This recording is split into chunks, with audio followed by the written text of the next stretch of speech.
It's a Wonderful Life. This is a Christmas movie I've been meaning to review for some time. And since all my mail's showing up late for videos, I usually post a haul videos on Wednesdays, but I can't really do that because all my packages are showing up late. So I just decided, what the hell? I did a rewatch of the beautiful 4K Steelbook. Look how pretty this edition is. It's just so wonderful. This is kind of, I actually do have an interesting story about how I saw this movie. I was in school, elementary school. I know I was probably fourth or third grade. I was pretty young, and our teacher showed us this movie. I think her name was Mrs. Castle something, or I forget her name. Mrs. Crabtree, something like that. I can't remember. Um, she was a really good teacher, from what I remember. Anyway, she showed us this movie. I'd never seen it before. I'd never seen a black and white movie before, unless my parents had like thrown something on. But my parents aren't that type of people to do that. I'm sure we have black and white movies and we watch black and white movies in the house, but usually they're not the ones putting them on. Usually I am, or some other family member. So this is just not usually one. So, I saw this movie and I loved it. I don't even remember why I loved it. I've rewatched it a couple times. Then I kind of went a decade or so without seeing this movie, and I've seen it bits and pieces from there. If you're brought up, and I did watch the black and white version. If you're curious, I refuse to watch the color version of any black and white film. That it's just disgusting to me that there's even like versions of movies like that. I just can't get it through my school why you would do that, other than I guess technology advances. But like, why not just remake silent films with words? Like, it just doesn't make sense to me. Um, but yeah, it is nice to really revisit this movie, and it's not as good as I remember. I still really love this movie. Some of y'all just like shit your pants that I even said the words "not as good" in a sentence about this movie. I think it's a great movie still. I think there's some issues with the story, though.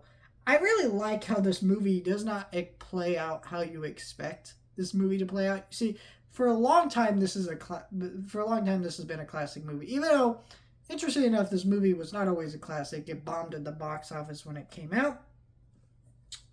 It wasn't, super well received. Uh, I don't think it was like hated or anything, but just did whatever. And then, through syndication and showing it on TV, it kind of became a classic. Uh, which I can see why. I mean, it's got a very important message, about cherishing the things you have and stuff, that I think will forever be timeless. It's a movie that's been parodied to death, nowadays and things like that. But where was I going? I had somewhere I was going.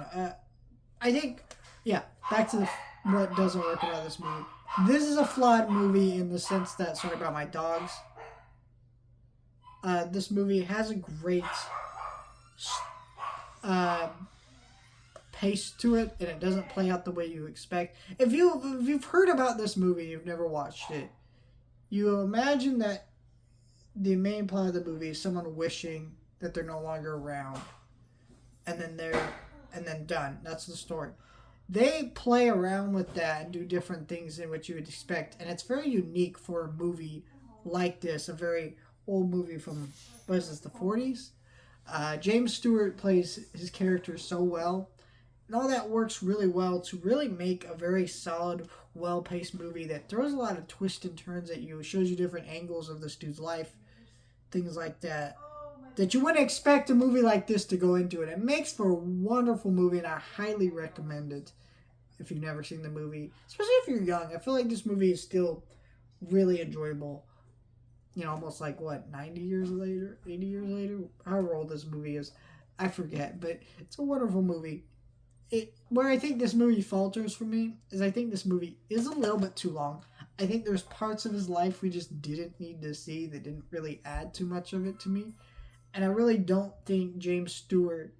See, James Stewart plays the character so well that you ignore kind of the crummier aspects of his personality. He's kind of pervy. He's kind of weird at certain points, but it's endearing because he plays in that way. But if you actually look at his actions in the story, sometimes it seems a little bit too mean and too harsh, and maybe should have been toned down a little bit. But other than that, I thought it's pretty much a pretty solid movie.